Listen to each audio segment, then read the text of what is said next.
Kubu Rosurio CS mengajukan surat kepada Inspektur Pengawasan Umum, Irwasum, Polri Komjen Pol Wahyu Widada terkait permohonan penghentian penyidikan kasus tudingan ijazah palsu Presiden ke-7 RI Joko Widodo atau Jokowi. Hal ini disampaikan kuasa hukum Rosurio CS, Refli Harun di Mapolda Metro Jaya, Jakarta Selatan, Jumat, 13 Februari 2026. Surat kuasa khusus permohonan penghentian penyidikan itu tertanggal 27 Januari 2026 yang diserahkan pada hari ini. Menurutnya permintaan penghentian penyidikan ini dilakukan setelah kubu Rosurio mendapatkan masukan dari dua saksi ahli ex-Wakapolri Komjen Pol Purnawirawan Oe Groseno dan mantan Ketua PP Muhammadiyah Din Syamsuddin. Kedua saksi ahli itu diperiksa di Mapolda Metro Jaya, Jakarta Selatan, Kamis, 12 Februari 2026.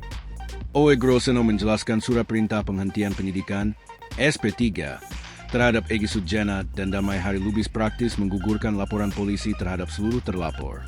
Ini yang kemudian kami mendapatkan ilham dari dua ahli kami kemarin bahwa dicabutnya laporan terhadap Egy Sujana dan Damai Hari Lubis terdapat konsekuensi. Seharusnya satu laporan yang bundling itu gugur semuanya karena ini dalam satu LP. Satu nomor jadi kalau dicabut satu, cabut semua, ujar Refli. Sedangkan masukan Din Syamsuddin sebagai seorang peneliti, pakar, dan ahli mengatakan perkara ijazah palsu harusnya diselesaikan terlebih dahulu. Ijazah S1 Jokowi yang diklaim sebagai asli itu belum terbukti hingga hari ini. Menurut Refli, selama ijazah belum terbukti tidak ada alasan kepolisian memproses laporan. Terlebih yang dilakukan kliennya Rosurio CS dalam menentukan status ijazah Jokowi dilakukan dengan metode penelitian. Ketika itu sudah dinyatakan baru berlanjut pada laporan pencemaran nama baik, fitnah, ujaran kebencian, dan lain sebagainya, urainya.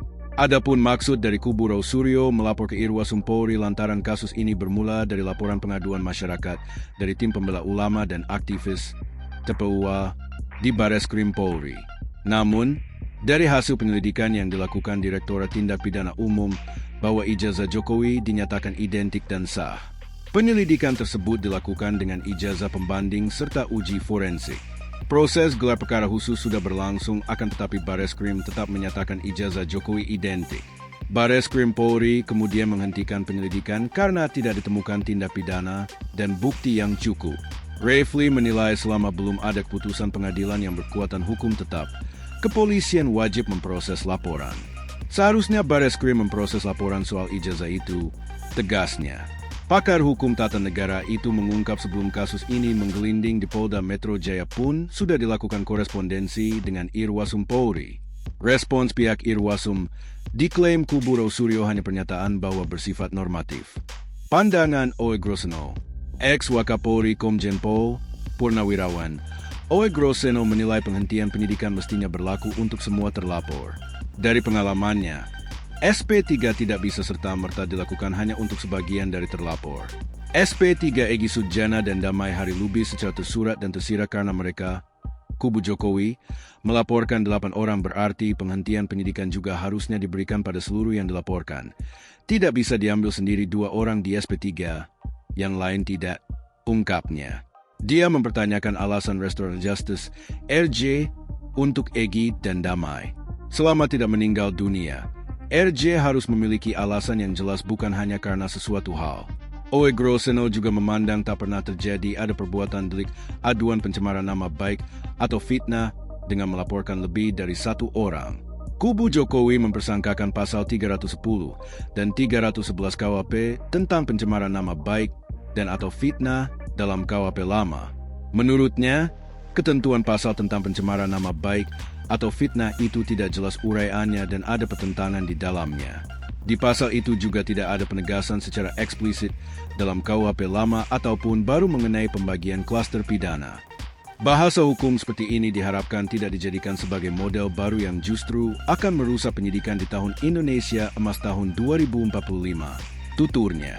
Oe Groseno menegaskan bahwa kasus yang dilaporkan kubu Jokowi itu sejatinya sejak awal telah menyalahi azas legalitas dalam KUHP. Kasus ijazah Jokowi.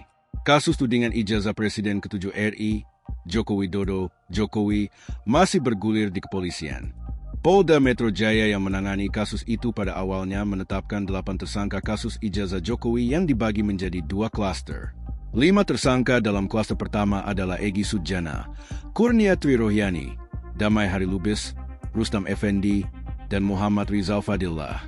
Namun belakangan, Egy Sujana dan Damai Hari Lubis sudah tak lagi menjadi tersangka setelah mengajukan Restoratif Justice, RJ. Sementara itu, dalam kluster kedua ditetapkan 3 tersangka termasuk Rose Suryo, Rismon Hasiholan Sianipar, dan Tifauzia Tiasuma. Saat ini, berkas perkara yang menjerat Rose Suryo CS berstatus P19 atau harus dilengkapi penyidik setelah sebelumnya dilimpahkan ke Jaksa Penuntut Umum. Para tersangka dijerat pasal 310 KUHP dan atau pasal 311 KUHP dan atau pasal 27A Yungto pasal 32 Yungto pasal 35 U nomor 1 tahun 2024 tentang perubahan kedua atas U nomor 11 tahun 2008 tentang informasi dan transaksi elektronik ITE. Kabid Humas Polda Metro Jaya Kombes Budi Hermanto angkat bicara terkait permintaan penghentian penyidikan kasus tudingan ijazah palsu Presiden ke-7 RI Joko Widodo atau Jokowi. Permintaan tersebut disampaikan kubu Rose Suryo melalui tim hukumnya yang menilai adanya kesalahan prosedur dalam proses penyidikan kasus tudingan ijazah palsu. Kubu Rose Suryo menilai laporan polisi semestinya dinyatakan gugur sejalan dengan terbitnya Surat Perintah Penghentian Penyidikan SP3 terhadap Egy Sujana dan Damai Hari Lubis. Kombes Budi menyebut, pengajuan penghentian penyidikan merupakan hak setiap orang yang berhadapan dengan hukum, terutama ketika telah berstatus tersangka. Itu menjadi suatu hak bagi seseorang yang berhadapan dengan hukum, apalagi menjadi status tersangka. Ujar Budi Hermanto di Mapolda Metro Jaya, Jakarta Selatan, Sabtu, 14 Februari 2026. Secara hukum, ada beberapa cara atau celah untuk mencapai keadilan sesuai hukum yang berlaku. Penghentian penyidikan berlaku jika kelengkapan berkas perkara hingga dinyatakan P21 oleh Kejaksaan, penerbitan SP3, maupun penyelesaian melalui Restoratif Justice RJ. Namun, keputusan terkait penghentian perkara atau perdamaian melalui RJ harus melibatkan kesepakatan kedua belah pihak, baik pelapor maupun terlapor. Keputusan untuk melaksanakan RJ atau perdamaian itu antara kedua belah pihak pelapor dan terlapor. Penyidik hanya menerima hasil kesepakatan tersebut, jelasnya.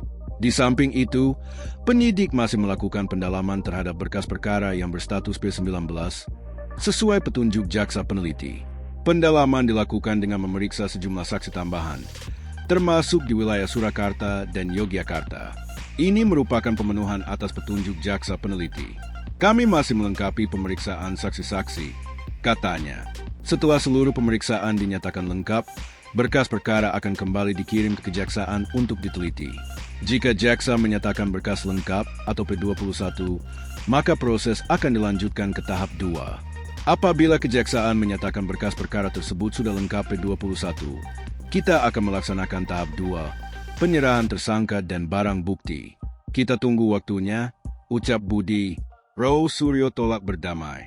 Tersangka kasus tudingan ijazah palsu Jokowi, Rose Suryo menyatakan tidak akan mengajukan Restoratif Justice RJ seperti yang dilakukan Egy Sujana dan Damai Hari Lubis. Hal itu sebagai penegasan setelah tim hukumnya mengajukan permohonan penghentian penyidikan kepada Itwasu Mabes Polri yang dipimpin Komjen Wahyu Widada. Enggak mengajukan RJ? Enggak akan kalau itu enggak. Hal yang mustahil, ucap Row di Mapolda Metro Jaya, Jakarta Selatan, Jumat, 13 Februari 2026. Row menyatakan bahwa permintaan penghentian penyidikan ijazah murni demi hukum. Bahwa penghentian penyidikan laporan terhadap Egy Sujana dan Damai Hari Lubis atau dikenal SP3, otomatis seluruh terlapor juga dihentikan penyidikannya. Sebab perkara yang dimaksud menjadi satu laporan polisi. Row sepakat dengan yang diutarakan ex-Wakapolri Komjen Pol Purnawirawan Oe Groseno di mana untuk menghentikan penyidikan, pelapor harus mencabut laporannya. Bukan seperti yang terjadi saat ini, hanya 2 tersangka dicabut laporannya. Ia harusnya semua dihentikan penyidikannya, bukan hanya Egy Sujana dan Damai Hari Lubis, padahal satu surat kan yang dicabutkan semuanya gugur, terang Row.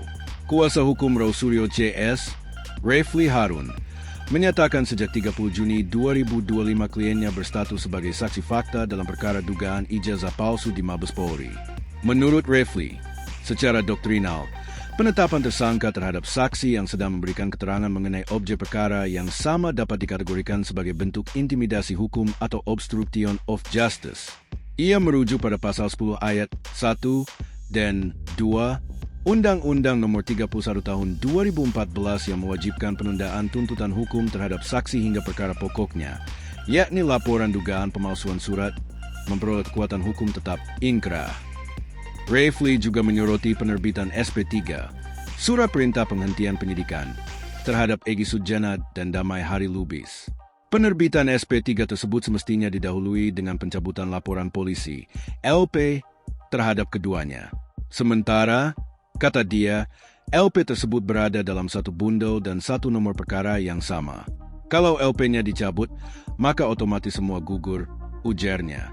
Rafli mengutip pandangan mantan Wakapolri, Komjen Pol Purnawirawan Oey Groseno, yang menyebut pencabutan laporan dalam satu perkara hanya dapat dikecualikan apabila tersangka meninggal dunia. Dalam hal ini, Egy Sujana dan Damai Hari Lubis tidak meninggal dunia sehingga ketika LP terhadap dia dicabut, maka 6 lainnya harusnya gugur juga. Nah, ini yang kita katakan melanggar prosedur, kata Rafli. Kasus ijazah Jokowi.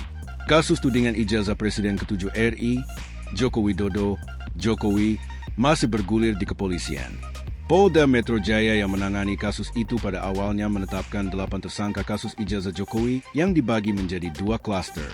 5 tersangka dalam klaster pertama adalah Egy Sujana, Kurnia Tri Rohyani, Damai Hari Lubis, Rustam Effendi, dan Muhammad Rizal Fadillah. Namun belakangan, Egy Sujana dan Damai Hari Lubis sudah tak lagi menjadi tersangka setelah mengajukan Restoratif Justice (RJ). Sementara itu, dalam klaster kedua ditetapkan 3 tersangka termasuk Rose Suryo, Rismon Hasiholan Sianipar, dan Tifauzia Tiasuma. Saat ini, berkas perkara yang menjerat Rose Suryo CS berstatus P19 atau harus dilengkapi penyidik setelah sebelumnya dilimpahkan ke jaksa penuntut umum. Para tersangka dijerat pasal 310 KUHP dan atau pasal 311 KUHP dan atau pasal 27A Yungto pasal 32 Yungto pasal 35 U nomor 1 tahun 2024 tentang perubahan kedua atas U nomor 11 tahun 2008 tentang informasi dan transaksi elektronik ITE. Download Tribun X sekarang, menghadirkan lokal menjadi Indonesia.